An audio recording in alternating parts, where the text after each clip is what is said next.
News 18 বাংলায় স্বাগত। সারাদিনের গুরুত্বপূর্ণ খবর নিয়ে 10-10 আর আপনাদের সঙ্গে রয়েছে আমি শর্মিষ্ঠা। সারাদিন যে খবর নিয়ে বেশি চর্চা হয়েছে তা হচ্ছে রাজ্যে পেট্রোপণ্যের দাম। পশ্চিমবঙ্গের জেলায় জেলায় পেট্রোলের দাম সেঞ্চুরি হাঁকালো। শনিবার কলকাতাতেও সেঞ্চুরির দোরগোড়ায় ছিল পেট্রোলের দাম, 99 টাকা 4 পয়সা। দেখুন,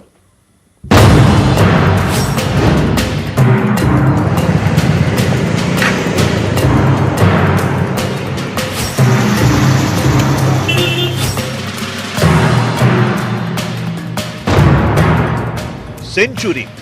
এই সেঞ্চুরিতে অবশ্য হাততালি নেই, উচ্ছ্বাসও নেই, এই 100 চিন্তার দুর্ভোগের। বাইকের বদলে গরুর গাড়ি বা ঠেলা গাড়ি এসব ভ্যান এইসব সাইকেল চালাইতেই হবে, এর থেকে আর কিচ্ছু বলার নেই। এখন দিনের পর দিন আমাদের সরকার বাড়াই চলছে, আমাদের তো বিপদ। আমজনতার দুর্দশা বাড়িয়ে এ রাজ্যেও 100 গণ্ডি ছাড়িয়ে গেল লিটার প্রতি পেট্রোলের দাম। কলকাতাকে পিছনে ফেলে এগিয়ে গেল বিভিন্ন জেলা। দার্জিলিং, আলিপুরদুয়ার, কোচবিহার, কৃষ্ণনগর, পুরুলিয়া, ঝাড়গ্রামের পেট্রোল পাম্পগুলিতে পেট্রোলের দাম 100 পার। দার্জিলিং 100 টাকা 48 পয়সা প্রতি লিটার, আলিপুরদুয়ারে 100 টাকা 2 পয়সা, কোচবিহারে 100 টাকা 9 পয়সা, কৃষ্ণনগরে 100 টাকা 27 পয়সা, পুরুলিয়ায় পেট্রোল বিকোচ্ছে লিটারে 100 টাকা 5 পয়সায়। ঝাড়গ্রামে লিটার প্রতি 100 টাকা 60 পয়সা দরে পেট্রোল কিনতে হলো আমজনতাকে।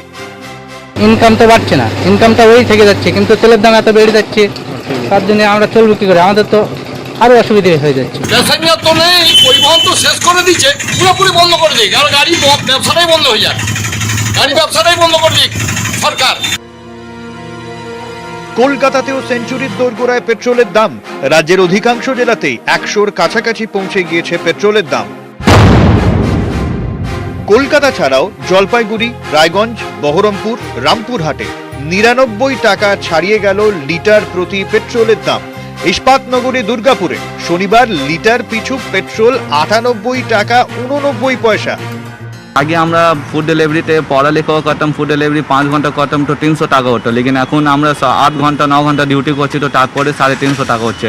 তো অসুবিধাটা আপনারা বুঝতে পারুন। এবার আর গাড়ি চালানো যাবে না, যা অবস্থা হয়েছে এখন। এইভাবে বাঁচতে থাকলে আর গাড়ি চালানো সম্ভব না, গাড়ি বাড়িতে রেখে সাইকেল নিয়ে বেরোতে হবে। দেশ জুড়ে আকাশ ছুঁয়েছে পেট্রোলের দাম। গত 2 মাসে 34 বার পেট্রোলের দাম বেড়েছে। দিল্লি ও কলকাতা ছাড়া সব মেট্রো শহরে 100 টাকা ছাড়িয়েছে লিটার প্রতি পেট্রোলের দাম। শনিবার মুম্বাইয়ের রেকর্ড 105 টাকা 30 পয়সা। এদিন বাংলা সহ 15 রাজ্যে সেঞ্চুরি হাঁকিয়েছে পেট্রোল। পেট্রোল ডিজেলের দাম বাড়লে পাল্লা দিয়ে বাড়ে অন্য জিনিসের দামও। এই পরিস্থিতিতে আমজনতার প্রশ্ন একটাই, এই দুর্দশা থেকে রেহাই কবে? নিউজ 18 বাংলা। 100 ছাড়িয়ে পেট্রোল বিকোচ্ছে আর আকাশ ছোঁয়া ডিজেলের দাম। কিন্তু এই দাম বাড়ার নেপথ্যে কারণ কি রয়েছে? তেলের হাত ধরে কার ঘরে কত ঢুকছে দেখুন।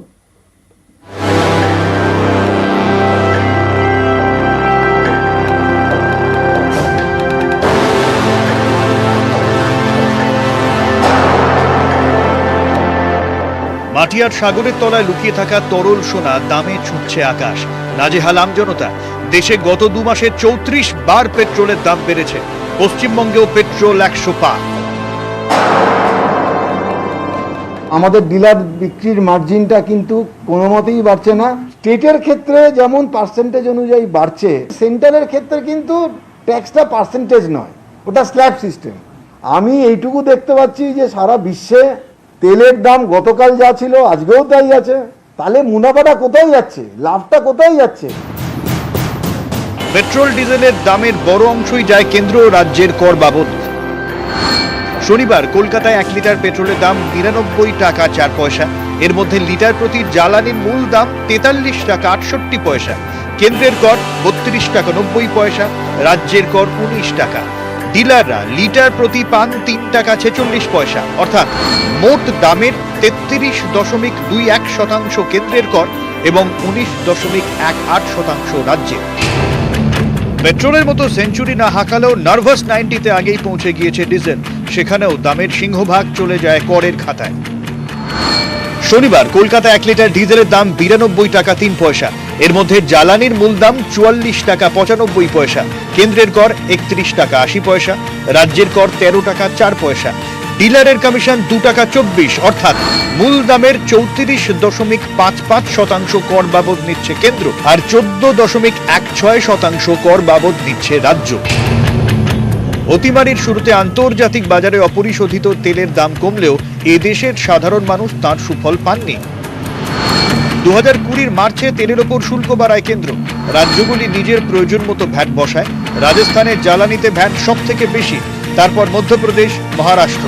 গত ফেব্রুয়ারিতে পেট্রোপণ্যের ওপর 1 টাকা সেস কমায় পশ্চিমবঙ্গ সরকার। এই পরিস্থিতিতে একাধিকবার জোরদার হয়েছে পেট্রোল ডিজেলকে জিএসটির আওতায় আনার দাবি।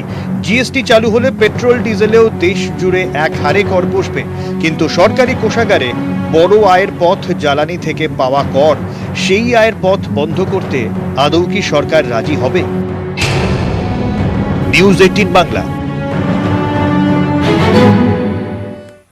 পেট্রোপণ্যের দাম বৃদ্ধিতে সাধারণ মানুষের মাথায় হাতে, কে দাওয়াই দেবে এর, কেই বা সামলাবে, সে নিয়ে এখন রাজনৈতিক চর্চা শুরু হয়ে গিয়েছে।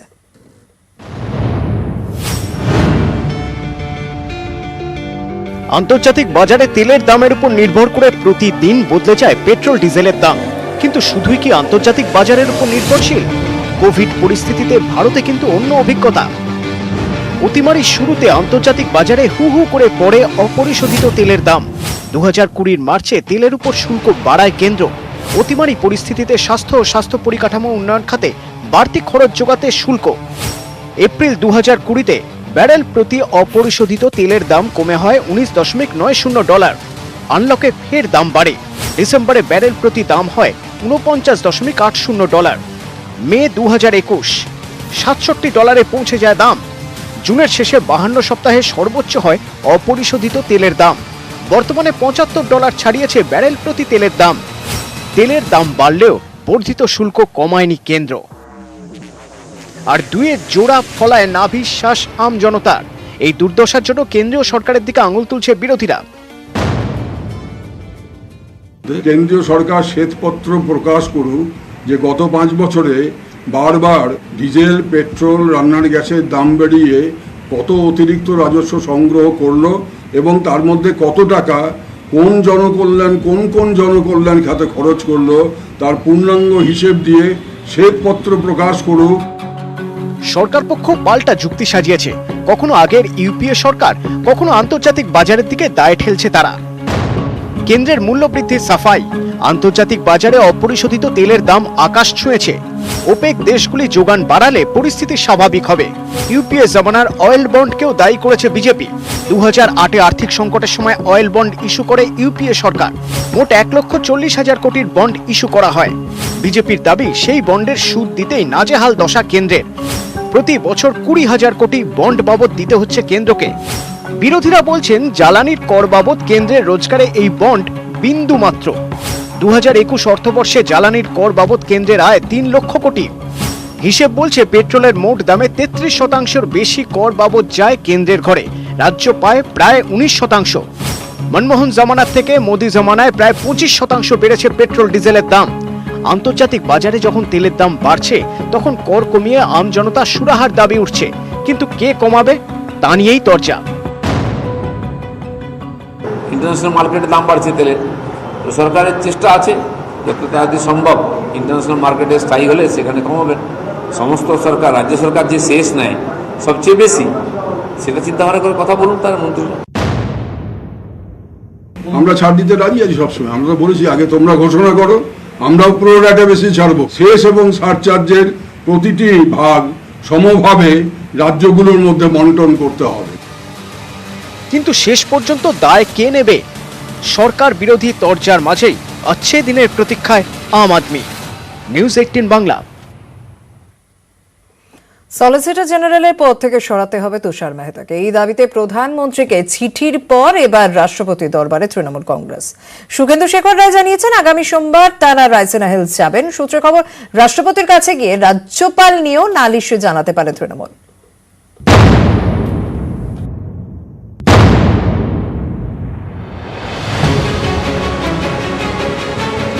একদিকে সলিসিটর জেনারেল তুষার মেহতা, অন্যদিকে বাংলার রাজ্যপাল জগদীপ ধনখড়। জোড়া ইস্যুকে সামনে রেখে দিল্লি দরবারের প্রস্তুতি তৃণমূলের। সূত্রের খবর, আগামী সপ্তাহে দিল্লি যাচ্ছে তৃণমূলের সংসদীয় প্রতিনিধি দল। রাষ্ট্রপতির সঙ্গে দেখা করবেন, দাবি জানাবেন সলিসিটর জেনারেল পদ থেকে তুষার মেহতার অপসারণের। রাষ্ট্রপতির কাছে নালিশ করা হতে পারে রাজ্যপাল সম্পর্কেও। সলিসিটর জেনারেলের ভূমিকা নিয়ে আমরা যেমন প্রধানমন্ত্রীকে চিঠি পাঠিয়েছি, এবার সরাসরি মহামান্য রাষ্ট্রপতির কাছে গিয়ে এই বিষয়টি তুলে ধরা। সোমবার দিন দুপুর 2:30টার সময় মহামান্য রাষ্ট্রপতি আমাদেরকে সময় দিয়েছেন। বৃহস্পতিবার দিল্লিতে সলিসিটর জেনারেল তুষার মেহতার বাড়িতে যান শুভেন্দু অধিকারী। এই সফরকে অস্ত্র করেই তুষার মেহতার অপসারণের দাবিতে সরব তৃণমূল। শুক্রবার প্রধানমন্ত্রীকে লেখা চিঠিতে তাঁরা প্রশ্ন তোলে, নারদ সারদায় নাম জড়ানো ব্যক্তি কিভাবে দেশের সলিসিটর জেনারেলের সঙ্গে দেখা করেন, যে সলিসিটর জেনারেল কিনা সুপ্রিম কোর্টে সিবিআই এর হয়ে সওয়াল করছেন। তুষার মেহতা পাল্টা দাবি করেন তিনি শুভেন্দুর সঙ্গে বৈঠক করেননি। টুইটারে লেখেন, না জানিয়ে বৃহস্পতিবার তাঁর বাড়িতে আসেন শুভেন্দু অধিকারী। তখন তিনি অন্য বৈঠকে ব্যস্ত ছিলেন। দেখা করতে না পারার জন্য শুভেন্দু অধিকারীর কাছে ক্ষমা প্রার্থী। मेरा साथ मुलाकात नहीं हुआ, इनकार कर दिया उन्होंने। তৃণমূল যদিও নরম হতে নারাজ। টুইটারে অভিষেক বন্দ্যোপাধ্যায় প্রশ্ন তোলেন, কোনো অ্যাপয়েন্টমেন্ট ছাড়া কিভাবে সলিসিটর জেনারেলের বাড়িতে গেলেন শুভেন্দু অধিকারী? সলিসিটর জেনারেলের যে বাসভবন, এটা সরকারি বাসভবন, পারমিশন ছাড়া এই বাসভবনে যেতে পারে? এই ইস্যুকে অস্ত্র করেই আরো এক ধাপ এগিয়ে এবার রাষ্ট্রপতির দরবারে তৃণমূল। শুভেন্দু বাবুর সঙ্গে মিটিং হয়েছে, এর কোনো তথ্য প্রমাণ নাই। যারা বলছেন দেখা হয় তাদের দায়িত্ব এখন তথ্য প্রমাণ দেওয়ার। তারা কাকে কাকে সরাতে বলবেন? তৃণমূলের এই দিল্লি দরবার আসলে মোদী সরকারের ওপর চাপ বাড়ানোর কৌশল বলেই মনে করছে রাজনৈতিক মহলের একাংশ। আবির ঘোষাল, নিউজ 18 বাংলা। এই মুহূর্তে হাইকোর্টে মামলা আরো 3 পরাজিত বিজেপি প্রার্থীর এবং বিধানসভার ফল চ্যালেঞ্জ করে ইলেকশন পিটিশন মামলা। মানিকতলা জলপাইগুড়ি প্রার্থীর ইলেকশন পিটিশন বিজেপি প্রার্থী কল্যাণ চৌবের। আমরা বিস্তারিত জানবো, তবে আপনাদেরকে আরো একবার জানিয়ে রাখি, হাইকোর্টে মামলা আরো 3 পরাজিত বিজেপি প্রার্থীর বিধানসভার ফল চ্যালেঞ্জ করে ইলেকশন পিটিশন। আগে আমরা দেখেছিলাম বিজেপির বেশ কয়েকজন পরাজিত প্রার্থী তারা আগেই আদালতের দ্বারস্থ হয়েছিলেন, কারণ সেখানে তারাও বিধানসভার ফল চ্যালেঞ্জ করেছিলেন বেশ কিছু জায়গায়। এবার মানিকতলা জলপাইগুড়ি আমাদের সঙ্গে রয়েছেন প্রতিনিধি অর্ণব হাজরা। অর্ণব, কি খবর রয়েছে, কারা কারা এই পিটিশন দাখিল করেছেন? দেখো, এর আগে 2জন বিজেপি পরাজিত প্রার্থী মামলা দায়ের করেছিলেন। পাণ্ডবেশ্বরের জিতেন্দ্র তিওয়ারি এবং বিশ্বনাথ ব্যানার্জি মহিষা দলের বিজেপি পরাজিত প্রার্থী। দুজনই খুব কম ভোটে হেরেছিলেন, একজন 3000 এবং একজন 2000-এর কাছাকাছি ব্যবধানে। এবার মানিকতলা, কলকাতা মানিকতলা বিধানসভা কেন্দ্রে বিজেপি পরাজিত প্রার্থী কল্যাণ চৌবে, ফুটবলার, তিনি মামলা দায়ের করেছেন। একই সঙ্গে জলপাইগুড়ির আইনজীবী প্রার্থী সৌজিৎ সিনহা, তিনি মামলা দায়ের করেছেন। এর পাশাপাশি আরো একটি মামলা দায়ের হয়েছে। আরো 5টি মামলা দায়েরের পথে রয়েছে, সেটি আগামী সপ্তাহের মধ্যে সম্পূর্ণ হয়ে যাবে। তোমার জানিয়ে রাখি, সোমবার দিন বিজেপি 2 পরাজিত প্রার্থী অর্থাৎ জিতেন্দ্রনাথ তিওয়ারি এবং বিশ্বনাথ ব্যানার্জি মহিষা দলের যিনি প্রার্থী, এই 2টি মামলা শুনানিও রয়েছে। 2জন আলাদা বিচারপতির বেঞ্চে, একটা বিচারপতি ইন্দিরাবুদ্দিন এবং অন্যটা বিচারপতি হিরণময় ভট্টাচার্যের বেঞ্চে জিতেন্দ্র তিওয়ারি মামলা শুনানি রয়েছে। এর আগে আমরা দেখেছি মমতা বন্দ্যোপাধ্যায় নন্দীগ্রামে ইলেকশন পিটিশন বাদ দিয়ে আরো 4জন পরাজিত তৃণমূল কংগ্রেস প্রার্থী যারা মামলা দায়ের করেছিলেন। এবার 5জন বিজেপি পরাজিত প্রার্থী মামলা দায়ের করেছেন এবং আরো 5জন করছে।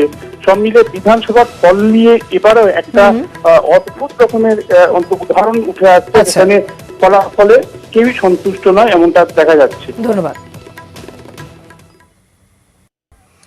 জয়া মিনি জয়া, এক পাঁচিলে 2 সিনেমা হল। শুধুই সিনেমা হল? হলের নামে বাস স্টপ, অপেক্ষা শেল্টার বড় হওয়ার সাক্ষী। পুড়ে যাওয়া হলের সামনে একে একে জড়ো হচ্ছেন ওরা, যারা একসময় বলতেন চলে আসিস, দেখা হবে জয়ার সামনে।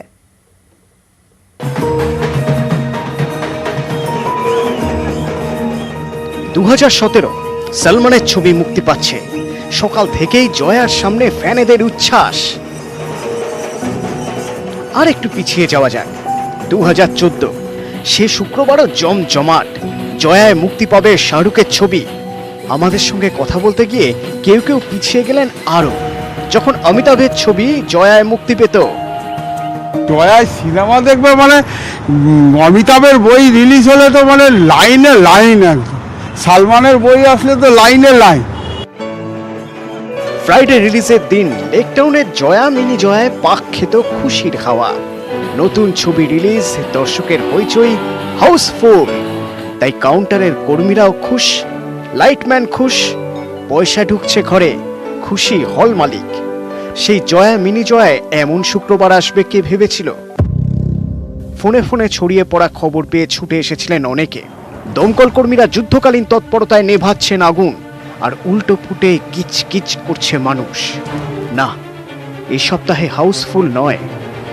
ভিড় করে লোকে দেখল জয়া মিনি জয়া থেকে গল গল করে বেরোচ্ছে ধোঁয়া, দেখা যাচ্ছে আগুন। শনিবার সকালেও অনেকে চলে এসেছেন জয়ার সামনে, দেখতে তাদের যৌবনের বৃন্দাবন। লাইন দিয়ে 65 পয়সায় টিকিট কেটে দেখতেন ছবি। দেখেছেন ঋষি কাপুরের ববি এই জয়াতেই। ববি সবচেয়ে বেশি হাইলাইট। মানে কি হয়েছিল? আমি বয়াতে একটা ইয়ং ছেলে, ওকে 3 বার বের করে দিয়েছিল, তারপরে ও অসুস্থ হয়ে মারা গেছে। লাইনে দিয়েছিল, রাত্রের থেকে লাইন দিয়েছিল। তখন ছিল 75 পয়সা হবে। দুটো জয়া কাটবেন বা জয়ায় নামবো, এই তো লেকটাউন রুটের বাসে চেনা কয়েনেজ। অলিখিত bus stand, Jaya cinema hall. আবার কি, সত্যিই তো বলছি, ঐতিহ্যই তো। আমরা তো লেকটাউনকে চিনি জয়া সিনেমা দিয়ে।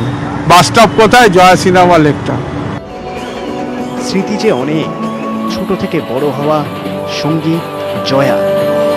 ছোট থেকে বড় হয়েছে, অনেক স্মৃতি জড়িয়ে আছে। জানি না, এখন তো 1.5 বছর হতে চললো, করোনার জন্য, লকডাউনের জন্য বন্ধ আছে। জানি না এরপরে খুলবে না কি হবে, জানি না। কি হবে জানেন না কেউ, তবে দাদু বাবার হাত ধরে জয়া মিনি জয়া এখন যার হাতে, তিনিও ভুগছেন নস্টালজিয়ায়। আমি তখন খুবই ছোট, কিন্তু দাদু বলতে পারেন প্রাণকেন্দ্র ছিল জয়া। দাদু, আমার বাবার, আমার কাকার প্রাণকেন্দ্র Jaya. They are very emotionally attached to this cinema. 1টা 4টে, 4টে 7টা, 7টা 10টা, এই তো ছিল শো টাইম।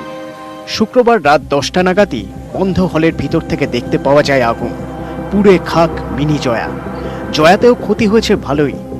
বছর 1.5 এমনি হল বন্ধ, এত ক্ষতি সামলে হল কি আর খুলবে?